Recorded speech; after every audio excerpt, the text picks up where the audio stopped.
You're listening to Sox in the Basement, a production of the Broadcast Basement Limited, where every show is 30 minutes of good and comes from a basement bar on the south side of Chicago. Pull up a stool, pour a cold one, and join us right now for Sox in the Basement. Heard everywhere podcasts can be found, and always at soxinthebasement.com. Almost the only question that was thrown at us from the last episode of Sox in the Basement, found anywhere podcasts can be found, and always at soxinthebasement.com, was, sure guys, you can say Yoan Moncada won't get any better. You can say Yasmani Grandal is on the decline, but don't forget, they're getting rid of the shift. And I found it staggering that people immediately were like, you guys forgot to account for the shift when you said these guys are what they are. And that Grandal is probably just, you're only hoping for a dead cat bounce, right?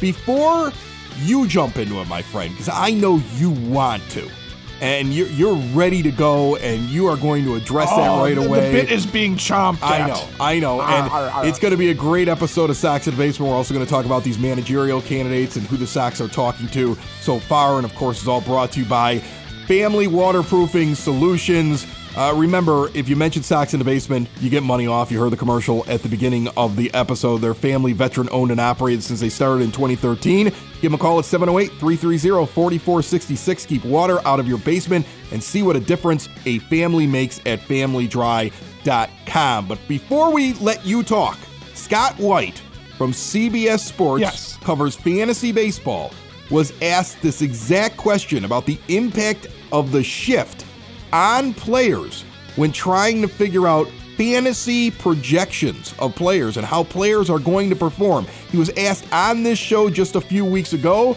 Instead of having to go back and listen to the entire thing, which you can do because it's always there for you, here is his answer to that question specifically when I asked it to him. So the impact of the shift ban, if we can call it that, basically what they're enforcing now is only 2 infielders allowed on each side of second base, and 4 infielders have to be on the dirt. So there's still a lot of manipulation that can happen within that framework. And so there doesn't seem to be a great consensus yet as to how much of an impact it's actually going to have. It can only improve batting averages, obviously, if there's more room in between the fielders, and teams have gotten so good about with their scouting reports and everything, with the data they collect from StatCast and other sources like that, and knowing where hitters tend to put the ball, then they can stack that side of the infield and take away hits that way.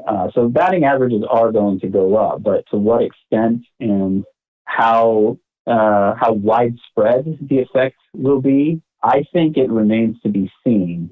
You know, you could still put a fielder 1 inch to the left, or the shortstop 1 inch to the right of second base, the second baseman 1 inch to the left. You can still basically play an infielder up the middle and take away a lot of those up the middle hits that hitters have been losing in recent years because of the dramatic shifting. But you will, particularly for left-handed hitters, you're gonna lose that kind of rover in between first and second base that really sets up in shallow right field. Teams aren't going to be allowed to do that anymore. So some players are going to see their batting average go up. And I think specifically left-handed hitters who put the ball on the ground a lot stand to benefit. Having not gone through everybody one by one yet, I don't know. I can't give you a lot of names for players who would benefit, but I can give you a couple of examples from before the time when the infield shifts became so dramatic and so common.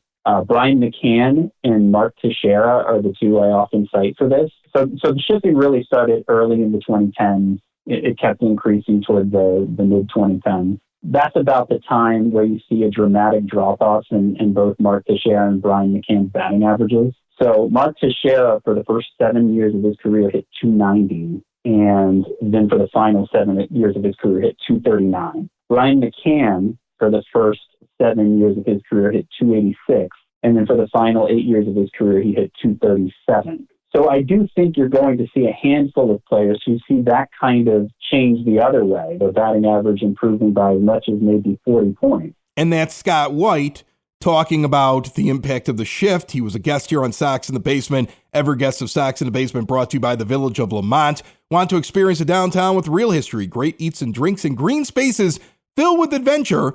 Visit the Village of Lamont, shop, dine, drink, explore, and dress like a pirate this weekend. They're doing a pirate pub crawl where you have to dress as a pirate as you walk through the village. It sounds like a plan. See more at lamontdowntown.com. Besides all the pirate talk right there, which was weird as I was looking at it, I was like, man, do I still have my pirate outfit? What do you think about what Scott White says? Because the way I heard it when I originally heard it from him and the way that I hear it now is you are probably going to see some averages going up, but the idea that you can't put a guy up the middle is false.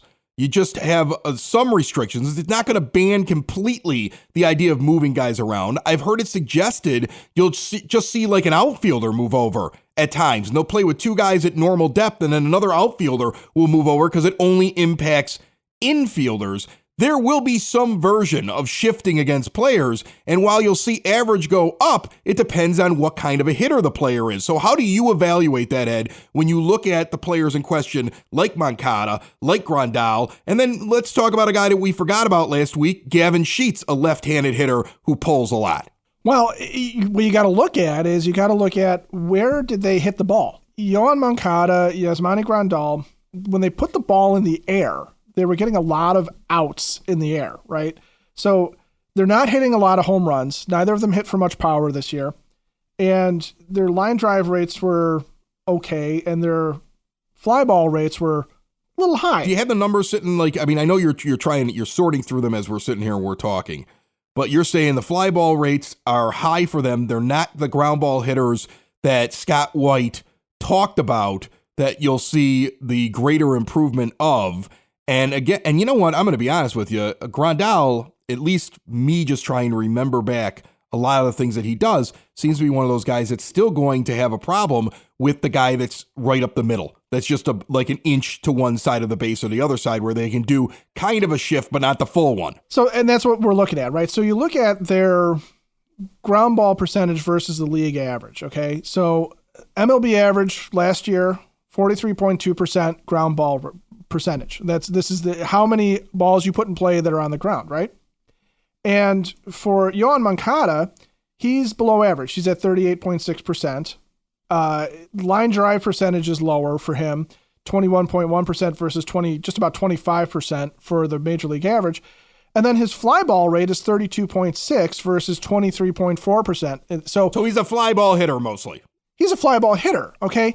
And he's not a dead pull hitter. He's right around league average. He's at 29.8% versus 28.9%, so he's right at league average in terms of being a pull hitter. So he's not an extreme ground ball pull hitter that Scott White's talking about there that are going to benefit from not having, not being able to load up that side of the infield. The thing is that Yoan Moncada hits up the middle an awful lot, about 51% of the time. Yasmani Grandal is very similar, okay? He's up the middle about 49% of the time. He is really not a pull hitter at all. He's 28.4%, which is well below, actually right at league average. Okay, so he's really not a pull hitter. He is a ground ball guy to a certain degree. He's at 43.6%, but again, he's not pulling into the shift. If you pull up his spray chart on Fangraphs, you can see there's a lot that he grounded into. Is that because he's a switch hitter, though? Is the reason the spray chart looks that way because of the fact that he hits from both sides of the plate? I mean, I'm just playing devil's advocate here, but I believe that he puts a lot up the middle when I see him on the ground. I've seen that. People might think I'm crazy, but I've seen that. He was the first person that came to mind when I talked with Scott White originally in the interview that, he's not going to benefit as much as the players that White was using as examples. He doesn't approach the plate in my mind the same as a Teixeira or a Brian McCann. No, and really where Yasmani Grandal in particular falls apart is he is just not putting the ball in play. He's just not making very good contact anymore. His hard hit rate is his absolute lowest of his career, okay, at 40%. Down from the year before when he was hitting all the home runs in 2021 and he was hitting for power, he was at 53%. So he's he's lost a step is Yasmani Grandal's problem. Yohan Moncada is a fly ball hitter. Yasmani Grandal's not hitting the ball as hard as he used to. And he's slow, so he's still going to ground out, right? Somebody next year could say, you guys were wrong. They went up 10 points in their batting average. And the response would be they should have gone up like 50 if the shift really was a difference maker, right? I mean, like that's the thing. They have less of a chance of the shift actually impacting him the way that you would immediately think, well, I mean, like you look at how many times teams shift against them. Clearly, when the shift goes away, they'll be better players. They might see a small increase, but it's not going to be something that is tangible. It's more likely they are what they are even with the shift change. No, it's more likely that if their batting average goes up, it's because Yasmani Grandal found his power again, okay? And he found his power stroke and was able to hit the ball hard. In Yohan Moncada's case, it's because those fly balls are either turning into line drives, which are dropping, or they're going out of the park, and he's found his power stroke because he's just putting the ball in the air. It won't be because of the shift, which, as White pointed out, really benefits guys that put the ball on the ground. Exactly. The wood from this tree melts the ball deep to right field into the bleachers. MorningWoodBats.com is the custom wooden baseball bat company that'll help you smoke them over the fence. Whoa! Check out our custom bat builder that allows you to pick the wood species, model, and color, and get custom personalized engraving that'll be drop shipped right to you. Put some life in your lumber with Morning Wood. MorningWoodBats.com, MorningWoodBats.com, MorningWoodBats.com. Do it today. Ooh, another appearance by MorningWoodBats.com. If you go on MorningWoodBats.com, check out everything they have to offer. Put in Sox 22, get 10% off now. That's for Sox in the Basement listeners. I'm just trying to figure out which bat I'm adding to the bar down here, and if I care about anybody else enough to get them one of these for Christmas. Sox 22, put it in there, 10% off. Now let's take a look at Gavin Sheets, a guy that we didn't mention on last week's show, but since this was brought up by listeners who gave us some feedback on what they thought about us talking about the risers and fallers in the lineup and who's going to have a better season next year and who's more likely to have a worse season or be what they are, we didn't mention Gavin. We were running out of time on the show. It's only 30 minutes of Sox talk every time that we do it. So what about Gavin Sheets and the shift? So Gavin profiles a little bit more as a ground ball hitter right now. You know, when he was really good in 2021, right? We're all looking at him like, oh, this guy could take the next step. He was actually hitting 46% of his balls on the ground. And he's a fairly extreme pull hitter and up the middle too. He's a little like what you're seeing about Yasmani Grandal. 50% of the time he's up the middle, 32%, actually almost 33% of the time he's pulling the ball. And I think this is skewed too for Gavin because at the start of the season, he was doing that weird Frank Menachino, Tony La Russa trying to hit the other way singles thing, right? You saw a lot of Gavin trying to poke it past the shift and do the shift buster ground ball. And as they let it rip towards the end of the season, you started to see him ground out more to the right side and put the ball in the air then. So he is somebody that I think could benefit from the shift being gone. He's going to have to improve his hard hit rate too. It's only 36.3%. So that's kind of an ugly number for him. But he's hitting more ground balls than the other two guys. The other two are Moncada is more of a fly ball guy, a little bit more spread out fly balls, line drives, ground balls. Yaz, partially because he's a switch hitter, is not considered to be a dead pull hitter necessarily where the shift is going to help him, and his hard hit rate is dropping. He's just not hitting the ball out of the ballpark. With Gavin, he's got to swing harder and put the ball in the air, but if he's going to have those grounders to the right side, that's where he's going to have a potentially better shot. Now, that's not to say that next year I'm predicting Gavin Sheets has 50 points on his batting average that he didn't have this year, and the other two guys continue to regress. It just means that if you're saying the shift is the cure-all for these three left-handed batters, there's other parts that have to go into it. Right, and Sheets is probably the one most likely just by his hitter profile based upon White, who, again, Scott White over at CBS Sports, his whole job is to project production from players. I mean, he went through it in the interview. Again, it's on demand. Go back and listen. He goes through his whole method. He goes through all these different factors that go into projecting players, and it's not just like looking at the stats and like what we do sometimes. We're just sitting here at the bar. We're just like, he is what he is. Like, oh my God, he is what he is. And I love how people get so mad when you say that. It's incredible to me. I heard on the radio this week, and I'm going to be honest with you, I was flipping, so I can't remember what I was listening to. but somebody sitting on one of the Chicago radio stations thinking it was laughable that Yoan Moncada is what he is. And my only response to that is look at his baseball card and what do you think is the anomaly? The one really good season or all the other seasons where he's hitting 250 or less? And I heard a really funny story, and look, take these things with a grain of salt, but I went and saw a friend of mine, helps me out with the Broadcast Basement On Demand radio network behind the scenes, and has some connections with people inside of the ballpark. And he was telling me a story about somebody who's extremely close to him who has contact with Jerry Reinsdorf on a regular basis. And this person I was talking to didn't know enough about the White Sox to be able to put two and two together to know what player was being talked about. All he told me was that Jerry's really frustrated with one player.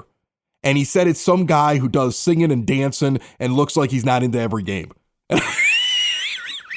And he's paying way too much money to. And he's paying way too much money to over the next couple of years. Now, that's hearsay, and that's a friend of a friend passing a story of a conversation he supposedly had with Jerry Reinsdorf. But the fact that the guy who's telling me the story had no idea who Yoan Moncada was. Like, that's not what he does. He doesn't watch a lot of baseball. He just has a friend who told him, like, yeah, Jerry really hates this guy because of this. I was like, oh my God, because he owes him $50 million. He owes him $50 million if you take that buyout year. And unless all of a sudden something magical happens, that's what it's going to be over the next 2 years. And it's got to just grind Jerry's gears. Like, it's just got to drive him nuts, which is, again, why I'm shocked that Rick Hahn and Kenny Williams have a job. Look at the amount of money of his that they're wasting and how silly that they're making him look. What are the conversations in there where somehow they're able to retain their employment after all these years, if that were true? And again, just some circumstantial story. I get these things thrown to me all the time when people find out what we do and that we sit around on Sox in the Basement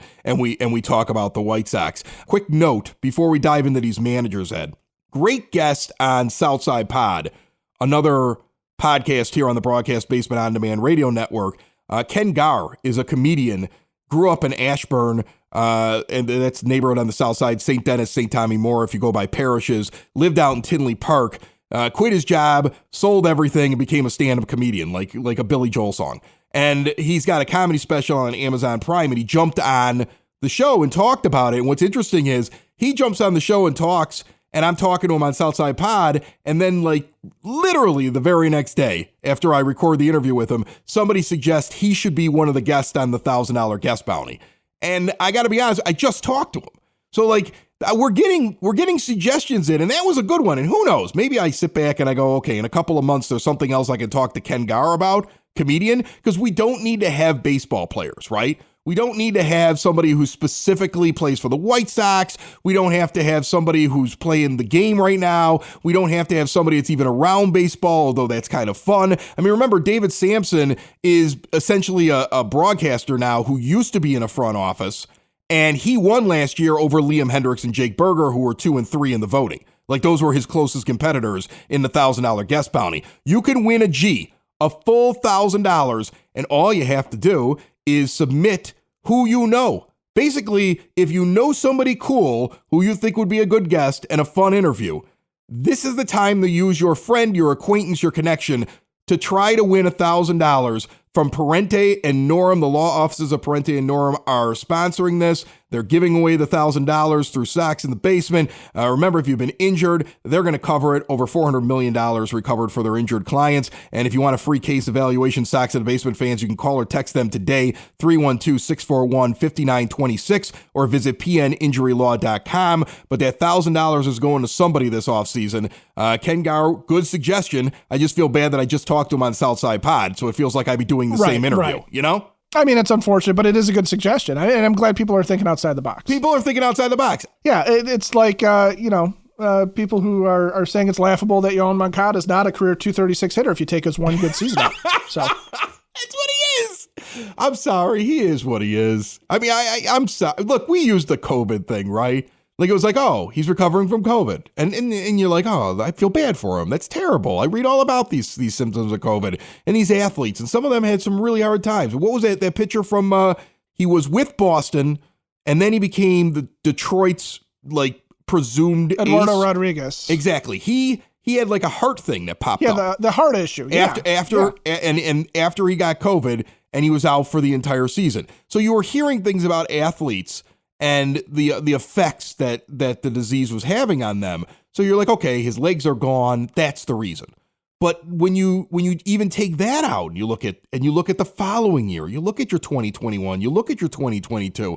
I have a hard time when people are. I'm watching this guy almost get to 30 in the next couple years here. I'm trying to figure out when the light goes on. He's 28 years old, and he's not a power hitter at third base either. His biggest home run production in the major leagues is 25 home runs in 2019, when you and I could have gone out and hit 15. Without even trying, because the ball was so juiced. Could you hit 15? Could you have hit 15 home runs in that year? Really? Is that what you think? If you let me hit the ball twice, once out of the infield and then once again from the outfield to the fence. If it's like a little league home run contest where they hit from second base, maybe? Yes. Yeah. Sox in the Basement listeners, do the hard work. And if you're a hardworking man or woman on the South Side, you need to be outfitted properly. And that's why you should visit Red Wing Shoes in Evergreen Park, New Lenox, and Geneva. A work boots specialty store that carries sizes from 6 to 16 and feet as wide as 4E. A 115-year-old company that came out of Red Wing, Minnesota. And one of its largest stores in the entire Midwest is in Evergreen Park, Illinois, ever since 1976.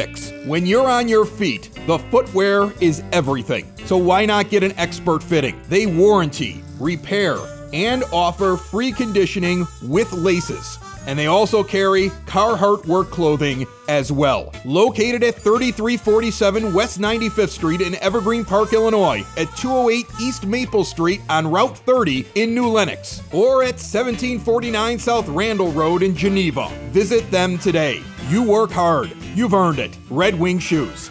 All right, let's talk managers. Let's dive into them. What do we have so far? Joe Espada, I know, has talked to them. Joe Mann's on the radio.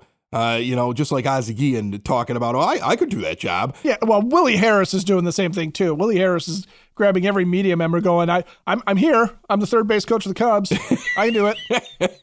But who are the names we know that they've talked to? I know Ron Washington, Espada, I think Espada's talking to everybody. He's on Espada's interviewing with everyone. He's on the coaching staff of the Astros, and everybody with an opening is talking to him. So this is like the White Sox in the hunt for Manny Machado and Bryce Harper. And whereas a year ago, I think every manager in baseball would have said, I want this team. After they watched what this team did and some of the problems on this roster, I don't think it's a slam dunk the White Sox get first choice if a guy's got a bunch of options. But who else besides those guys? Well, so you've got Espada. I heard this morning on the news, Pedro Grifol of the Royals bench coach. Which is weird to me, Ed. Somebody's got to explain to me what he is. He's Mike Matheny's right-hand man. Yeah, but here's the thing. Wasn't I told we wanted somebody who was part of a championship? That Well, Mike Matheny was Tony La Russa's catcher. Oh, right? Come on. This is ridiculous. I mean, it doesn't fit what I was told they were looking for. Pedro Grifol at that point is like Miguel Cairo. He's diet Miguel Cairo at that point, if you ask me. Because you're just saying he's off the La Russa coaching tree in some fashion, right? From his Cardinal days. Right. Of the people I'm sure they talked to, it's Washington and Espada that probably are the most viable candidates. I would think so. Ron Washington is an actual major league manager. But here's the thing about Ron Washington. And time makes you kind of forget certain things. But there are a lot of people who are mad about Tony La Russa's indiscretions off the field, right? With the DUI and comments he's made in the past, whatever. People latched onto that when he was hired. And I know everybody was angry about La Russa being hired just the same way that we were. The whole idea of Rick Hahn didn't get to pick his manager. That was why I was upset. But people latched onto that stuff. I mean, we're talking about a guy who tested positive for cocaine use while he was managing the Rangers and had to leave the game because he was having an extramarital affair. From what at least I went back. You try to remember what was going on. Right. So you go back and you look it up and, you try to look at as many sources as you can on the internet, which is never always 100% true. But the guy's got some skeletons in his closet and he's a guy who's around 70 right now. So you're sitting there saying you want to make a change, yes. But there's a lot of stuff with him. Now, on one hand, with his expertise, winning manager, 2 pennants, generally first or second place in his division the entire time he was in charge of the Rangers, and every time you hear somebody talk about him, he's like a disciplinarian type guy who works on fundamentals, works individually with his players, and like that's a thing. And he was part of this championship that the Braves had last year. So he checks an awful lot of boxes, and that stuff isn't recent, but it's something that has happened. So, I mean, like, look, I'm not kicking him out because of it. I just find it interesting, like, you know, you had that firestorm. People got very upset about the past of Tony La Russa. Some of those same people might go knocking on the door of the past of Ron Washington if he were hired by the White Sox. And I think it's obviously fair game, but yeah, you forget why a guy who is a successful manager leaves the bench. It's not always just age. It's not always just, you know, poor performance. This is a guy that, you know, he was actually doing really well with the Rangers back in, you know, when he was there. 2 straight World Series appearances. So you can't knock it. And he is known as a plus for the White Sox, who, let's face it, have a bit of an unsettled infield, shall we say. That's what Washington's forte really is building up infielders. He was, you know, credited with a lot of the positive stuff that came out of the Moneyball era A's infield. And you know, helping some guys along the way here that they're fairly notable. And that probably includes some of the Braves too. I mean, you have guys like Austin Riley, who was considered to be a really below average third baseman until the last couple of seasons when Ron Washington's there. Now Riley's established. So that could be a good thing for a team that's trying to find a second baseman, and where Tim Anderson's defense took a step backwards this year, and where you've got a really good defensive third baseman in Yohan Moncada, but from a bat standpoint, if he doesn't produce, you might be looking at Jake Berger, who defensively was interesting, shall we say, last year at third base. He was predictably interesting because you didn't quite know what was going to happen anytime he fielded the ball, but he's a guy that Washington maybe could mold into something. We're also going to have 2 first basemen potentially in Gavin Sheets and Andrew Vaughn, who have not played the position now much in the past couple of years. There are some roadblocks, I think, to Ron Washington, a guy who, let's be honest, if he never has those indiscretions, probably stays with the Rangers, wins with the Rangers, doesn't leave the Rangers, and may not have been available at this point. And when you look at the last few years since he's come back to baseball, it sounds like he hasn't had any problems whatsoever. So if he really is a reformed man, he's gone through his rough times in life, which many people go through, I would be all for Ron Washington. But again, I just don't know if he gets the staff he wants. And he might be the kind of guy that goes, if I'm going to do this again, I'm going to do this my way or the highway. And so he may not want the job. You don't know how that interview went. Well, and I think what you're talking about there might be the reason why when Bruce Bochy's name was everywhere. Right. In the managerial candidates, and Bruce Bochy has not spoken with the White Sox. There's apparently been very little to no contact with them. If I'm Bruce Bochy, who has a tremendous pedigree as a manager, 3 World Series championships, is that right with him? He's got 3. Yeah, I'm looking at this. I'm not taking a job where I'm going to be handed a staff. I'm Bruce Mother Bleeping Bochy. You don't tell me what to do. It says that on his wallet. And Ron Washington might be the exact same way. I'm Ron Mother Bleeping Washington. You don't tell me what to do. Right. You know, and to the point about age, I will say this, because both Bochy and Washington 70, right, as we're sitting here right now, Bochy 67. So not young guys. I never thought that Tony's age was the factor. I think Tony's health is the factor. And you can tell that there are guys who age, there are people who age and are very spry, very energetic, very youthful, and can just keep going, right? And then there are guys who age poorly and have health issues. It's not the years, it's the miles. So I would be curious to see that too. How bad's the mileage on Ron Washington? How bad's the mileage on Bruce Bochy? Because I got the feeling with Bruce Bochy's retirement, it wasn't the years. Dude had had enough, you know, that he was feeling every bit of it. So, you know, some of these things, you're looking at bench coaches, which everyone's looking at, and then the Sox want an established manager, but the established managers that are out there, you know, they might be over it. So it might be why Ron Washington's your best bet. If you had the option between, and we really don't know these guys, Joe Espada, who's never been a major league manager, but is the guy coming out of the Astros organization that everybody thinks could be the next big thing, and that's why he's getting all these interviews, or Ron Washington, whose only problem was stuff off the field, has come back into the game, has all this experience, has won 2 pennants. and was part of a winning organization in the Braves that won the World Series last year. Which one would you lean toward without hearing them in the interview, what they wanted, what their direction was, just based off of those two things? I think for this team, because I really do think that this is a veteran team and not a young team that people think it is, I honestly think Ron Washington is somebody like that is a much better choice than a guy who has not managed and still has to make his managerial mistakes. Ron Washington's been to a World Series twice as a manager. I'm with you. Sox in the basement. Sox in the basement. Sox in the basement. Sox in the Basement. Heard everywhere podcasts can be found and always on soxinthebasement.com.